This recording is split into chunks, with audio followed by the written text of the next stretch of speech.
food factory is pretty well like a big kitchen. Instead of pots and pans, you've got big stainless steel tubs, you've got racks, you've got big baking trays, all of which need to be washed for hygienic purposes, as you would expect.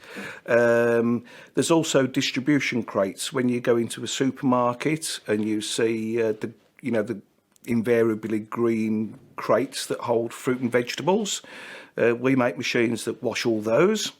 A lot of people don't really think about them being washed, but yes, we do.